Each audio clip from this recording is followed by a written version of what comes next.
For months, the Vermont winter had buried everything in silence.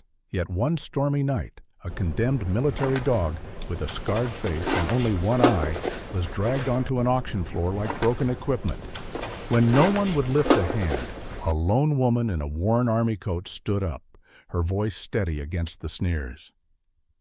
Nora Scott thought she was saving a dog, but what she carried home through the snow was something far greater, a living secret the military had tried to erase, and a bond that would ignite a fight for truth, faith, and second chances. Snow slashed across the county fairgrounds, icing barns and tin roofs. Inside, heaters rattled, mixing damp hay with the smell of wet wool. Nora Scott paused at the doorway. 37, lean, gray-eyed, her weather-worn face carried both calm and fatigue. She wore a brown Carhartt jacket over a plaid flannel, jeans tucked into scuffed leather boots. Her army rucksack dragged on one shoulder, weight familiar. Discipline showed in every quiet motion. The auctioneer, wiry and red-cheeked, tapped his gavel. Lot 51. German Shepherd, male, 6 or 7 years, seized from North Shield Security. Opening bid, $50. Laughter scattered the barn. The dog lay on the concrete, ribs stark, coat dull, a left eye gone, its socket scarred and pale. His right eye, amber and wary, tracked the room.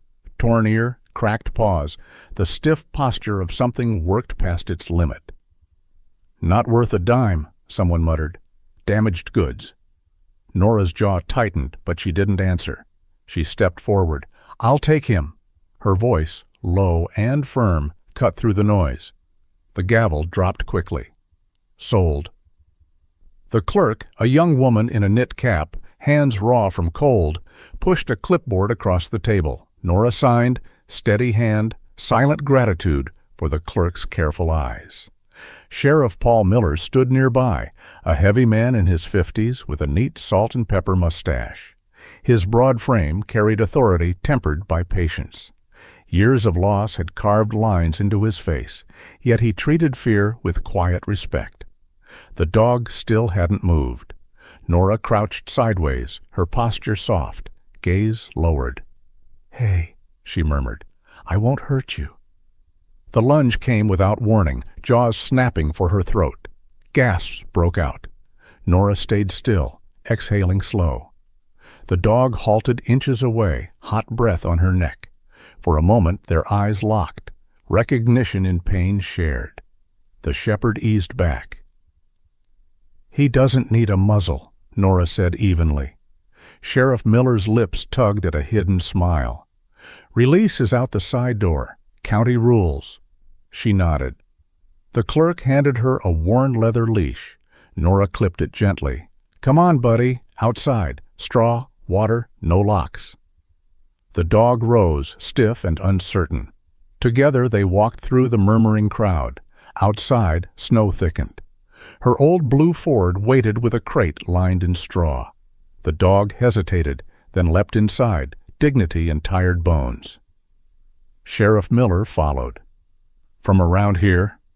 "Essex," Nora said. "Army took me far. Now I'm back." "You'll do fine," he said softly. His eyes lingered on the one-eyed shepherd. Something unreadable passed across his face. "What's his name?" Miller asked. "For now, Ace." The sheriff nodded. As Nora pulled away, he thumbed a text to a private number. North Shield dog moved, one-eyed. Owner, Army vet, custody stinks. 2 rows away, a dark SUV idled. Inside sat Agent Mark Reed, early 40s, tall and broad-shouldered, gray eyes steady. Once CID, now FBI, he had the patience of men who watched before they struck. He read the sheriff's message and replied with a single letter. K.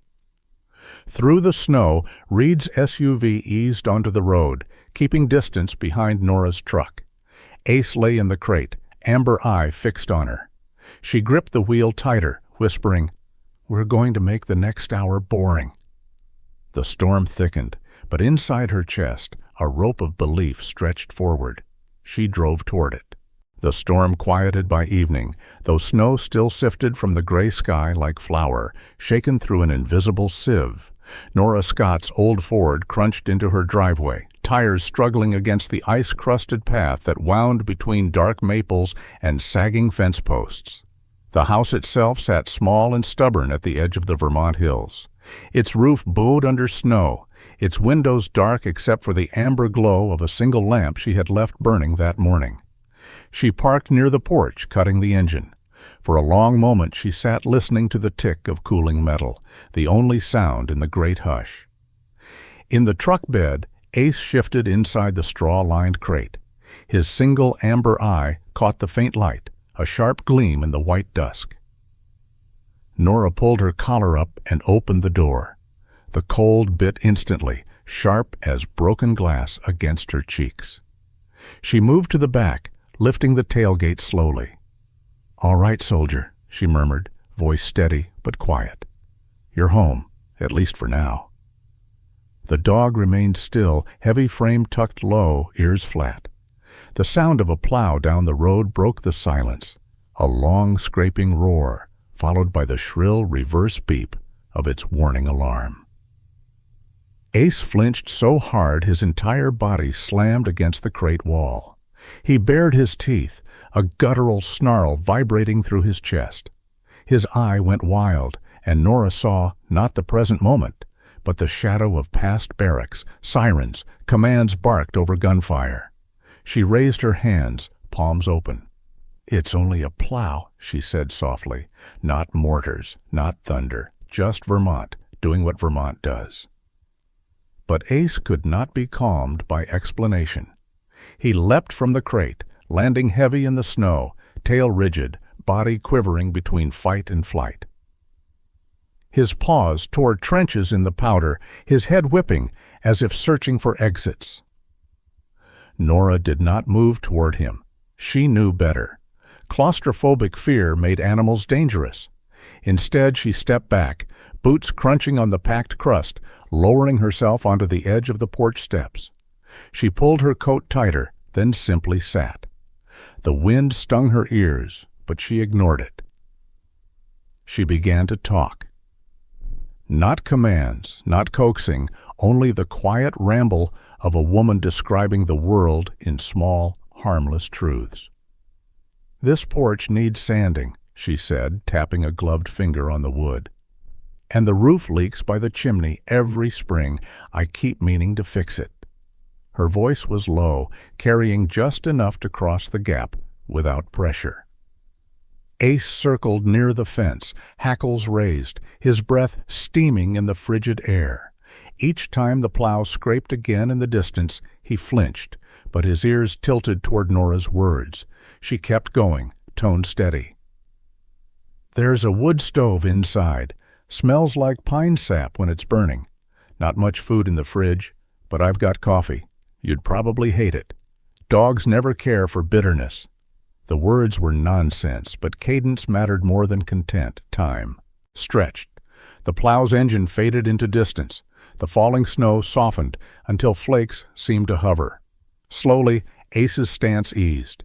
His tail lowered from a blade-straight warning to something almost neutral. When Nora finally rose, she did it slowly, careful not to break the fragile truce. She didn't reach for him. She simply turned toward the front door, boots marking a path across the untouched snow. "I'm going in," she said. "If you want the porch, it's yours. If you want the yard, same deal. No one's shutting a door on you." She opened the door wide, the warm lamplight spilling across the snow. Ace watched, sides heaving. Then, without command, he padded toward her. Each step was hesitant, but they were his. He paused at the porch stairs, nostrils flaring at the human scent that clung to the wood. His eye flicked to Nora. She only stood, hand on the frame, waiting. At last, Ace climbed the steps, standing shoulder to shoulder with her, though still angled toward escape. She nodded once, small and respectful. "Good choice," she whispered. She let the door swing mostly open, but didn't push him inside.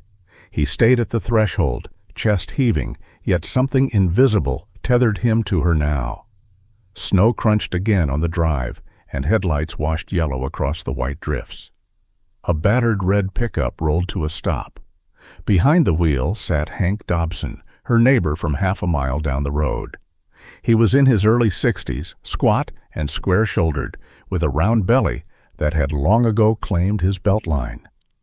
His cheeks were red from years of wind and whiskey, and his beard, once black, had gone silver and wiry. Hank had worked mills until his back gave out, and since then lived alone with a gruff humor that both masked and revealed his loneliness. His reputation in town was of a man who grumbled at politics but always showed up with a snow shovel when someone's roof sagged. He climbed out with a pie tin in mittened hands, his boots leaving deep holes in the snow. "Evening, Nora," he called, voice booming to disguise the kindness in it. "Figured you could use something warm. Apple, with cinnamon." He held up the tin like an offering. His eyes landed on the German shepherd braced at Nora's side. "Well, hell," Hank muttered, lowering his voice. "That's one big soldier you got there." Nora lifted a hand. "Don't come closer just yet. He's adjusting." Ace's lip curled faintly, a low warning rumble in his throat. Hank, to his credit, didn't flinch. He studied the dog with the steady gaze of a man who'd calmed more than one spooked animal in his day. "Don't worry, boy," he said, not unkindly. "I ain't stealing your lady." His tone softened, an undercurrent of humor threading through. Nora stepped forward enough to take the pie, nodding thanks. Hank's eyes flicked to her face, and in them she saw recognition. The same recognition she got from other veterans. Though Hank had never worn a uniform, life had its other wars. "Storm's bad tonight," he said. "Don't be surprised if we lose power. If you need firewood, holler. I've got extra split." She gave him a small smile, rare and genuine. "I'll manage, but thank you." Hank glanced once more at Ace. Dogs remember kindness, and cruelty takes time to teach 'em the difference. Then he tipped 2 fingers against his cap brim, shuffled back to his truck, and drove off into the night, taillights fading red. Nora carried the pie inside and set it on the counter. She didn't look back until she felt the shift of air. Ace had stepped across the threshold. His tail stayed low, his body angled, but he had entered. He paced once around the small living room, claws clicking softly against the old wooden floor, nostrils flaring at the smells of wood, wool, and pie crust. Then he chose the rug near the stove, lowering himself stiffly. His eye closed halfway, still watchful, but calmer. Nora sat on the couch, pulling off her boots. For the first time since the auction, the knot between her shoulders loosened. Outside, the wind carried the last scrape of the plow down the valley, but Ace only twitched an ear and let it pass.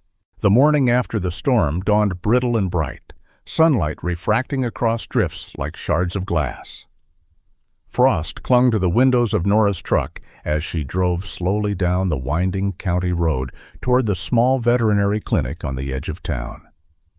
Beside her, Ace shifted restlessly, his great frame filling the back seat where she had laid blankets and a heavy quilt. His one good eye flicked constantly toward the window, scanning movement as though every passing shadow might prove an ambush. The night before he had slept on the rug near the stove, but he had startled awake twice, muscles jerking, growl buried in his chest until Nora murmured him down again.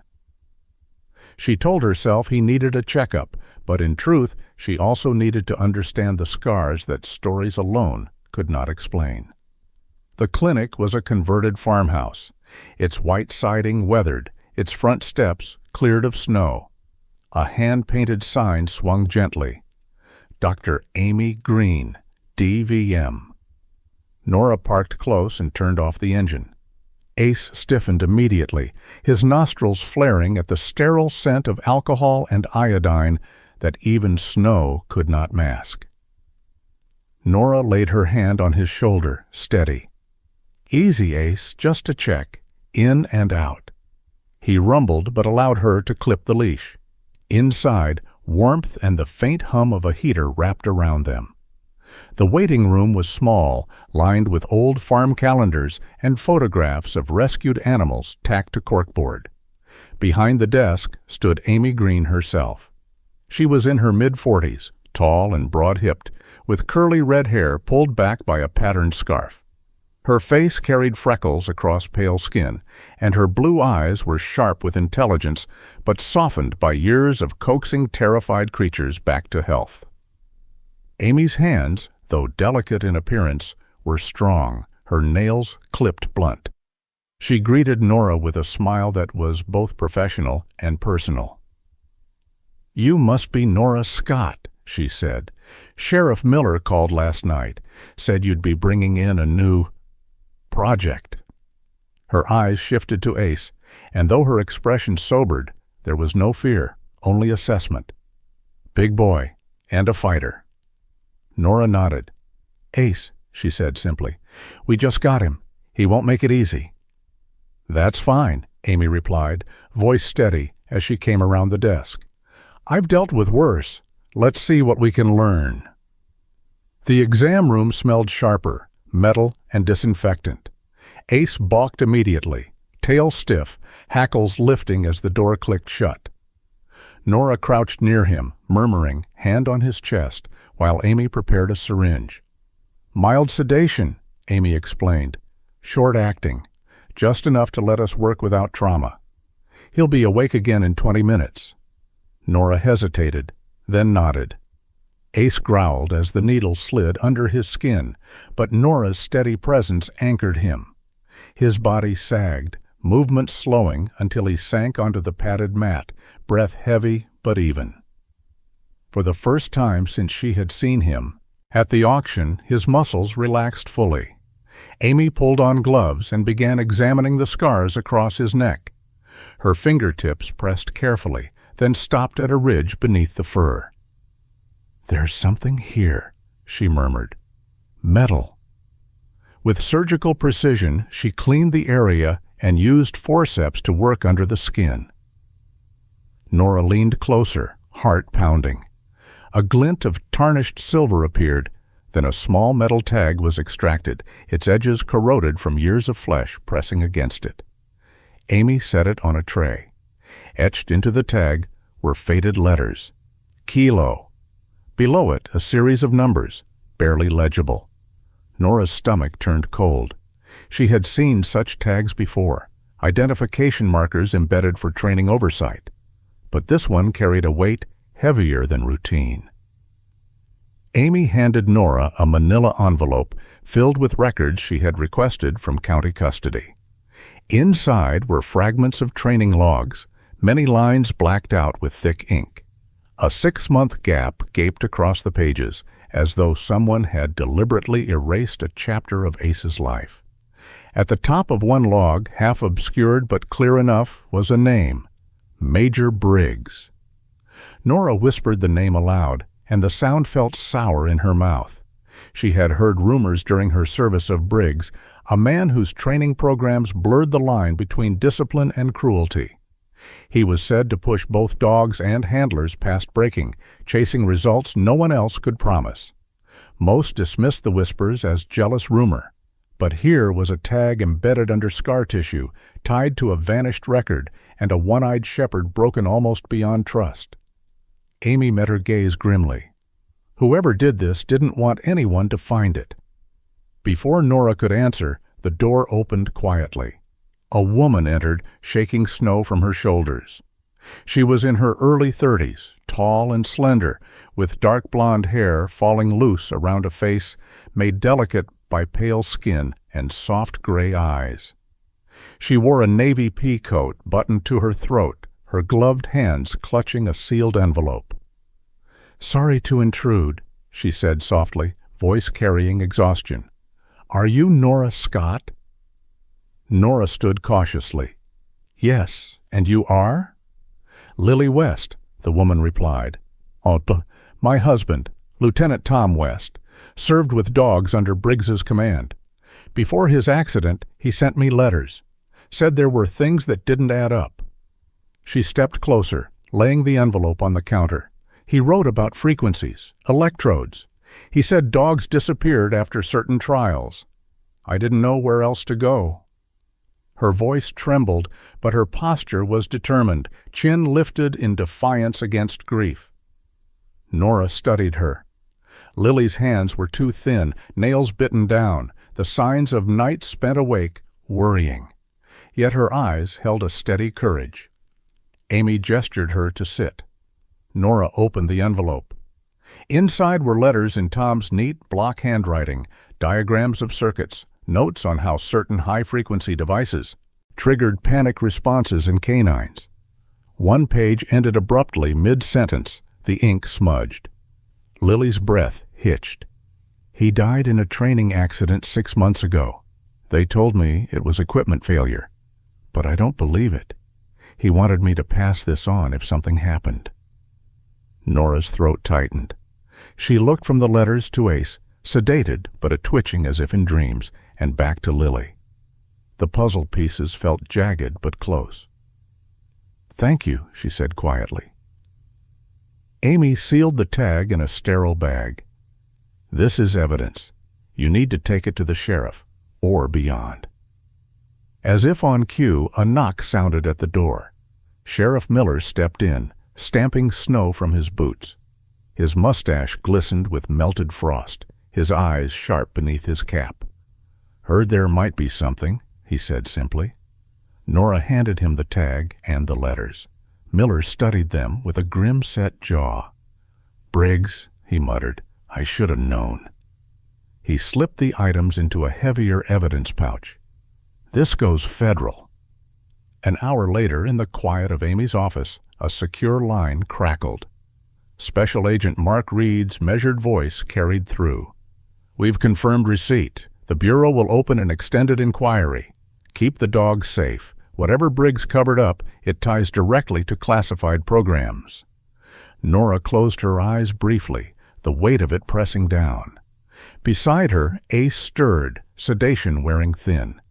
His good eye blinked, fixing on her, pupils dilating as recognition sparked. He did not lunge or recoil this time. Instead, with a slow, deliberate effort, he shifted closer, resting his muzzle on the edge of her boot.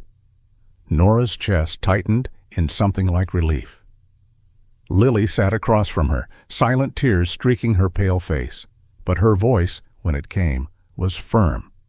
"If they want to bury the truth, they'll come after anyone holding it. That means you and him." She glanced at Ace. "And I won't let my husband's words die in a drawer." Nora nodded, hand brushing Ace's coarse fur. "Then we're in this together." The snow outside thickened again, the world turning to silence. But inside the clinic, something had shifted, the first steps of truth clawing out from under years of silence and blacked-out lines.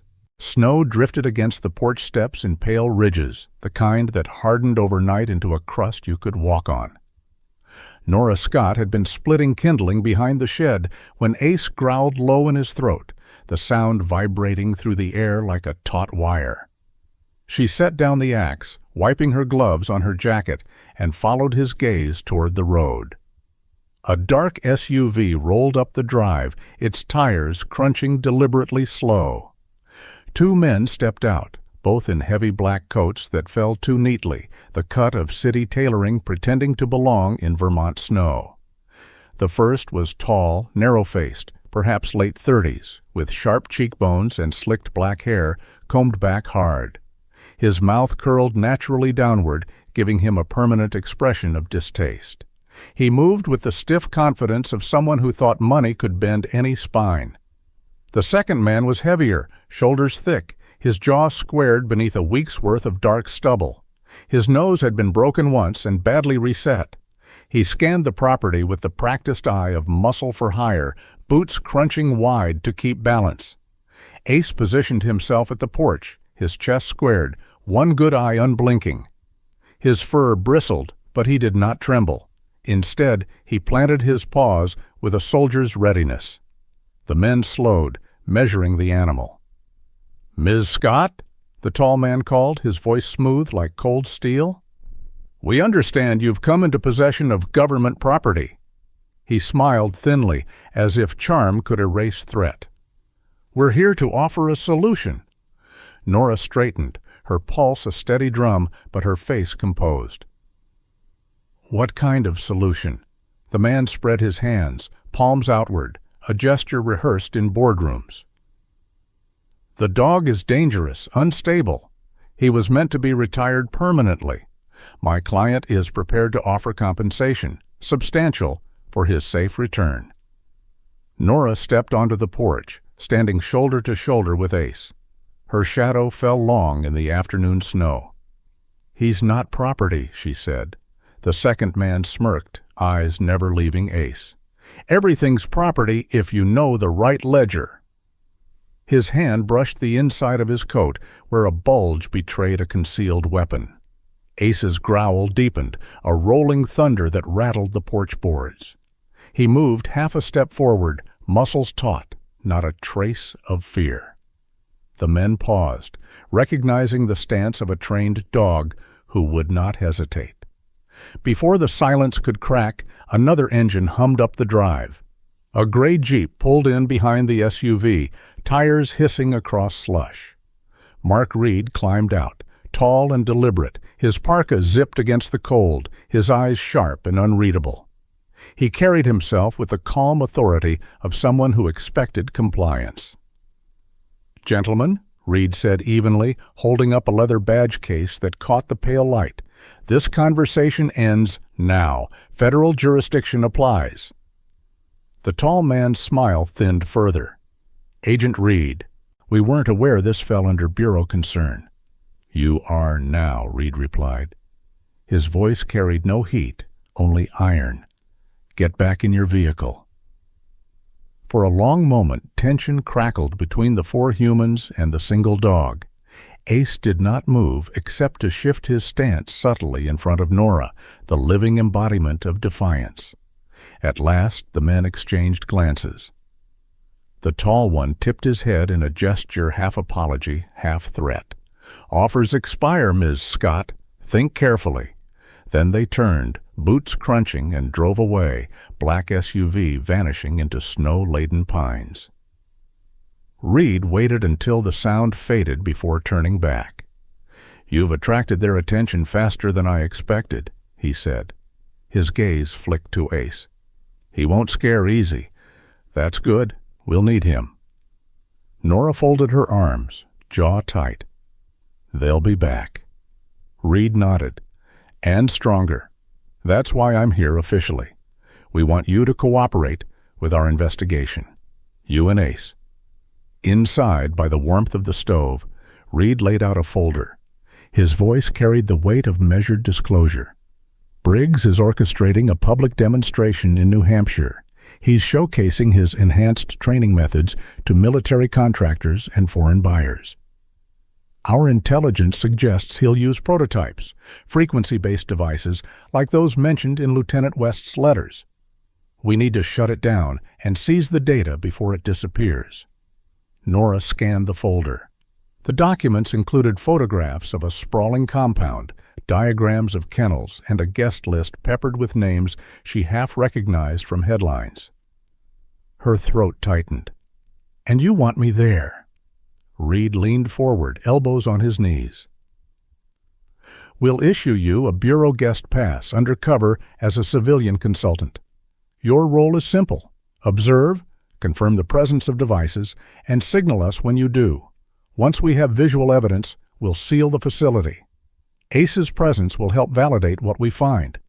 If Briggs sees him, it may shake his confidence. He thought this dog was erased." Nora's eyes dropped to Ace, lying near the stove, his gaze fixed on her. She felt the weight of his trust like a fragile cord. "You're asking me to walk him into the belly of the same machine that broke him." Reed's jaw tightened, the shadow of old battles crossing his face. "Sometimes exposure is the only way to end it. Briggs built his empire on secrecy. We shine a light, it collapses." For a while, only the crackle of burning wood filled the room. Then Lily West, who had been silent at the table, spoke. Her face was pale, but her voice was steady. "My husband died trying to expose Briggs. If this is the chance to finish it, I'll stand with you. I'll go as press cover. I can carry the letters." Reed studied her, his expression unreadable, then nodded once. "We can arrange credentials." Nora exhaled, long and slow. She had lived by missions. Once, orders passed down, objectives clear. Those days had left scars deeper than Ace's. Yet here, in the quiet of a Vermont farmhouse, a new mission settled into her bones, not forced, but chosen. She looked again at Ace. His ear twitched, his body leaned subtly toward her, as if waiting for her decision. "All right," she said finally. "We'll go to New Hampshire. But if anyone tries to take him again, they'll find I don't scare easy either." Reed's mouth tipped in the ghost of a smile. "Understood." He rose, sliding his gloves back on. "We move in 4 days. Rest, train if you can, and keep watch. Briggs won't wait politely." When his jeep vanished into the whitening dusk, Nora locked the door and leaned against it, heart hammering. Ace padded over and pressed his weight gently against her leg. She laid her hand on his head, the rough fur warm under her palm. Outside, snow fell silent and steady, but inside a storm gathered, one she knew they could not avoid. The compound in southern New Hampshire loomed against a backdrop of frozen pines, its fences rimed with ice, floodlights cutting through the gray daylight. The storm had not broken yet, but the wind was sharp and restless, tugging at coats and snapping at flags over the gate. Nora Scott stepped from the bureau transport, breath steaming in the brittle air. She adjusted the guest badge clipped to her jacket, FBI-issued credentials marking her as a consultant. Ace walked at her side, his one amber eye alive with suspicion. Snow crusted on his back, but he moved with measured calm, ears swiveling toward every sound. Mark Reed was already ahead, his tall frame rigid under a charcoal parka. He kept his voice low. "Stick to the plan. Briggs will try to dazzle, but we've got eyes on everything." His gray eyes flicked briefly toward Ace. "He's the key." The crowd gathering inside the compound was a mix of uniforms and suits, military observers in starched coats, contractors with polished shoes, unsuited for snow, and a scattering of foreign buyers whose accents carried across the cold air. At the center of the makeshift stage stood Major Richard Briggs. Briggs was in his late 50s, tall, broad across the shoulders, his once blonde hair gone steel gray, combed into precise lines. His jaw was angular, chin square, his skin weathered like parchment stretched tight. He wore a crisp black coat with brass buttons, the cut of it more parade ground than practical. His voice, when it rang out, was strong, trained to command silence. "Ladies and gentlemen," he boomed, "today you will witness the future of tactical K-9 deployment. Years of refinement, discipline, and innovation have led us here." He paced, his boots leaving neat tracks in the packed snow. Behind him, handlers in matching uniforms guided dogs into formation. Lean shepherds, muscular Malinois, eyes sharp, but bodies too rigid. Briggs spread his arms. "These animals are not mere companions. They are precision instruments, designed to protect lives and eliminate threats. Under my program, there is no margin of error, only results." Polite applause scattered across the crowd. Nora's stomach tightened at the word instruments. She shifted closer to Ace, whose lip twitched but remained silent.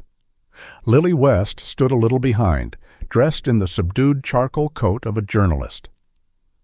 Her pale face was calm, but her eyes betrayed the storm inside. A leather satchel hung from her shoulder, filled with her late husband's letters. Amy Green was there as well, bundled in a thick wool coat, her red curls tucked under a knitted cap.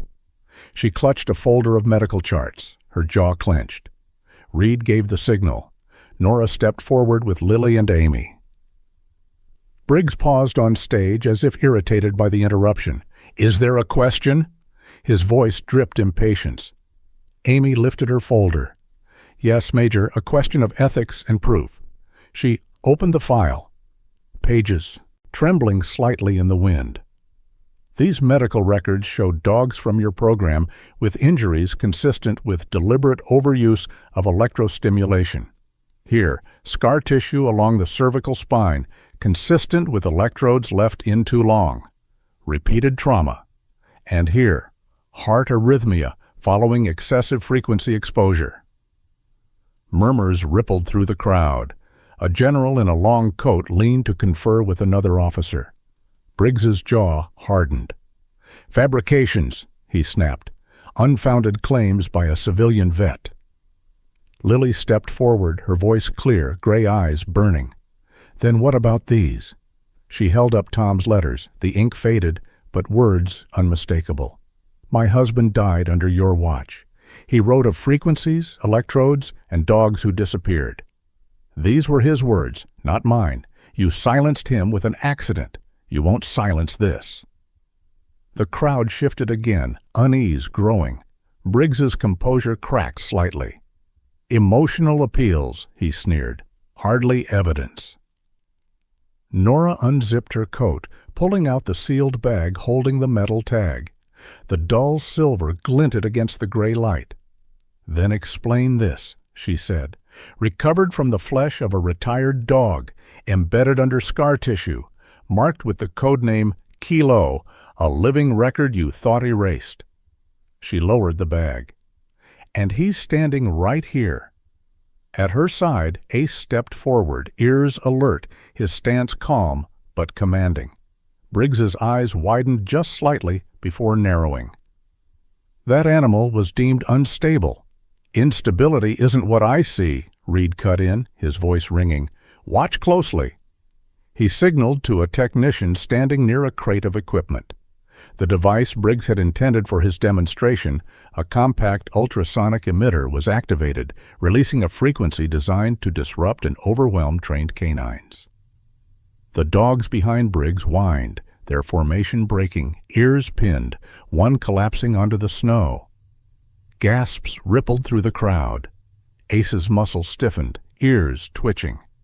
His amber eye flared with pain, but he did not collapse. Instead, he drew himself taller, chest square, and sat with slow precision in perfect working posture. His gaze locked on Nora. He waited. No panic, no retreat, only the readiness of a soldier awaiting command. Silence fell heavy. Nora's throat tightened as she raised her hand, palm steady. "Stay," she whispered. Ace held, unbroken. The image was undeniable, proof that Briggs's methods were cruelty, not progress. Amy's voice carried sharp across the stillness. "There is your evidence, Major. One dog, scarred, blinded in one eye, discarded as unstable, showing more discipline and resilience than every animal you claim as proof. Because loyalty is earned, not engineered." Reporters and military observers alike lifted phones, cameras, recording every second. Briggs's face blanched, the rigid lines of his jaw faltering. He barked something to his handlers, but they hesitated, confused by the crowd's shifting allegiance.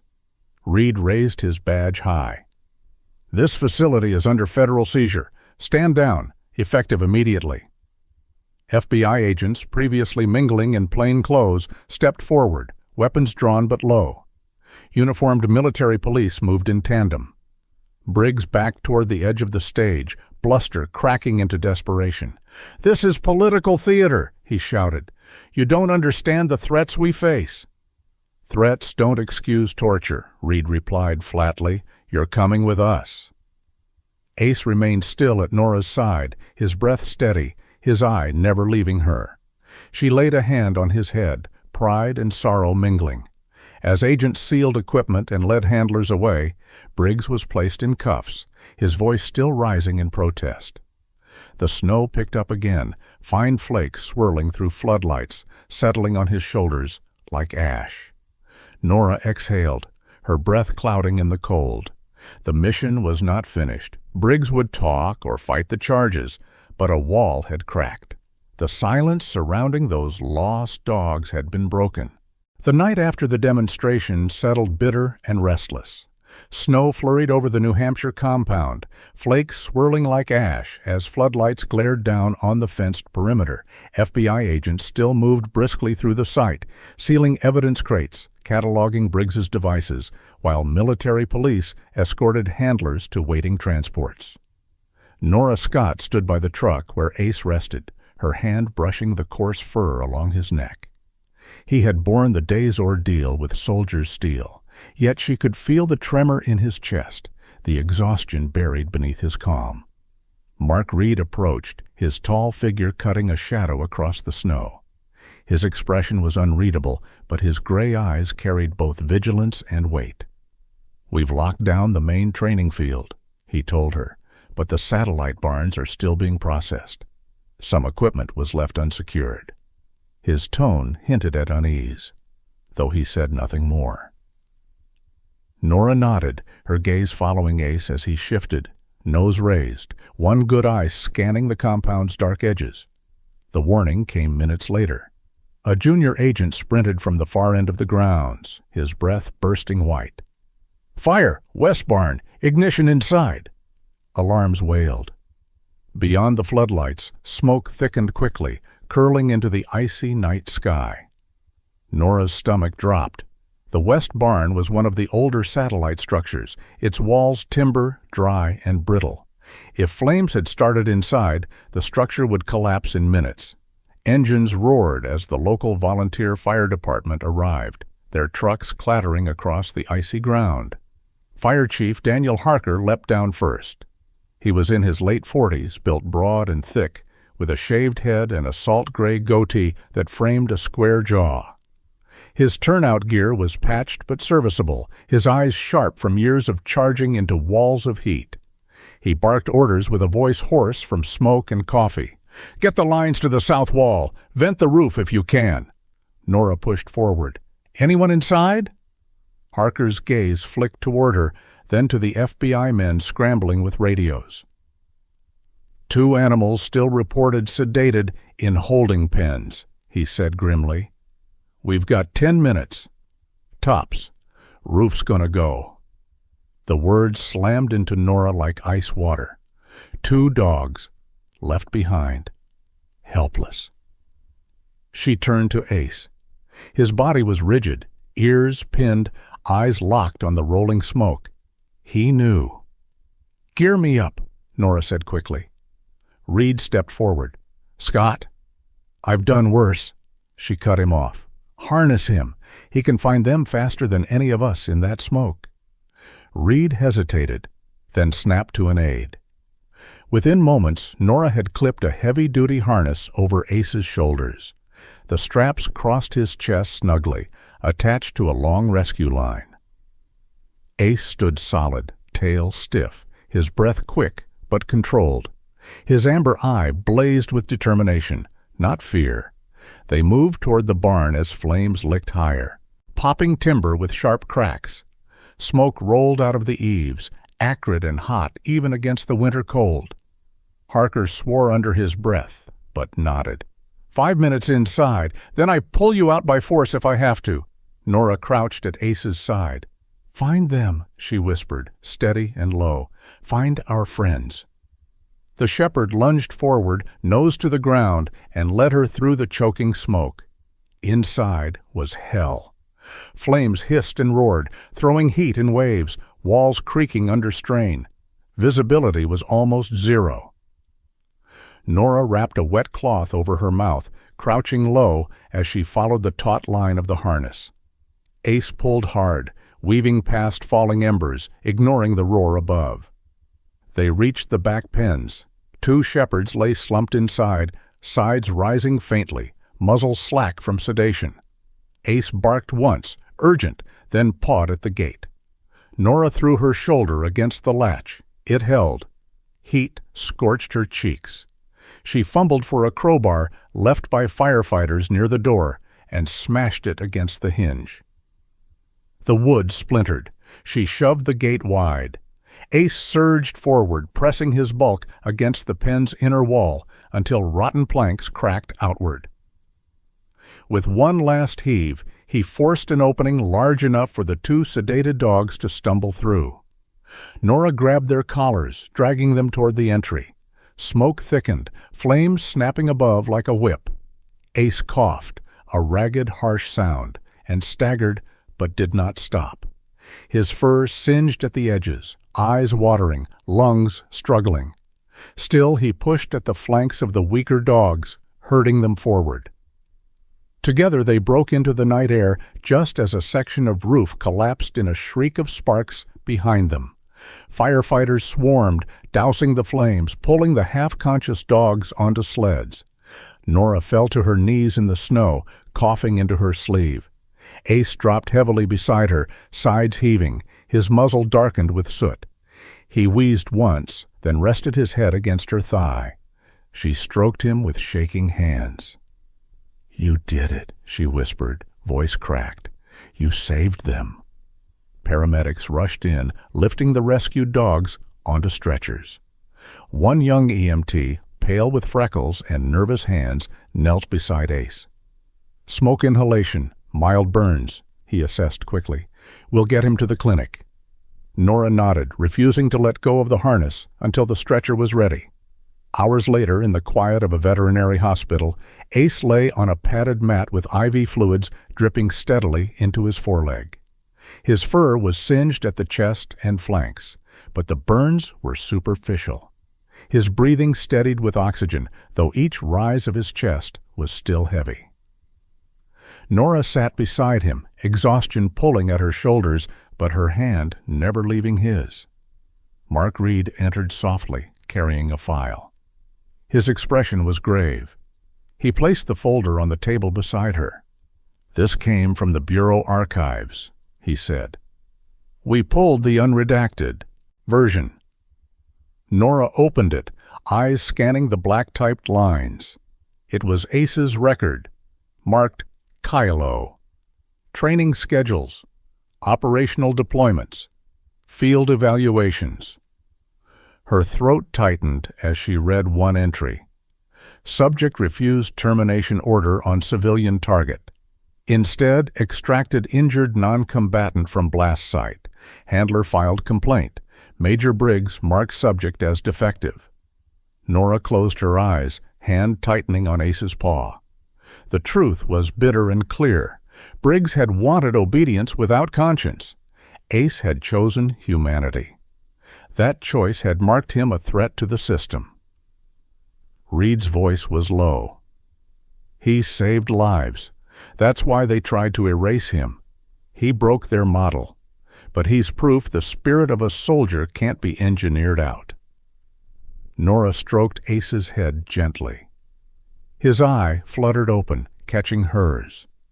Weak as he was, he pressed his paw against her wrist. She bent low, her forehead resting against his muzzle. "You're not defective," she whispered. "You're the best of us."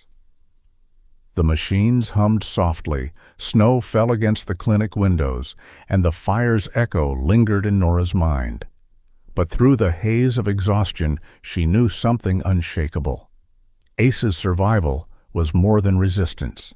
It was defiance, proof written in breath and flame. The last weeks of winter wrapped Vermont in silence, snow blanketing fields in wide white sheets that glittered under the pale sun. The cold had softened, no longer the bitter blade of January, but the patient grip of February, holding everything still before spring's thaw. For Nora Scott, the stillness was not emptiness. It was a beginning. The directives came down through official channels. The Department of Defense issued an interim 90-day order. No more forced conditioning, no more concealed experiments, all training programs placed under independent oversight. A hearing was scheduled for spring to determine long-term reforms. For now, Briggs sat in federal custody, his voice reduced to paper transcripts and muffled recordings. The world that had built him was cracking. But Nora's world had shifted closer to home. On the outskirts of Essex, she and Dr. Amy Green had signed papers for a lease on an old dairy farm, its weather-beaten barn still standing, its pastures rimmed by maples. The faded red boards smelled of hay and thyme. Together they had christened it North Star K-9, a name Nora had chosen one night by the stove. "Because it's about direction," she'd told Amy, "not control." The barn was still rough, insulation patched with fresh wood, new heaters humming in the corners. Yet warmth filled it, both from the stoves and from the lives moving within.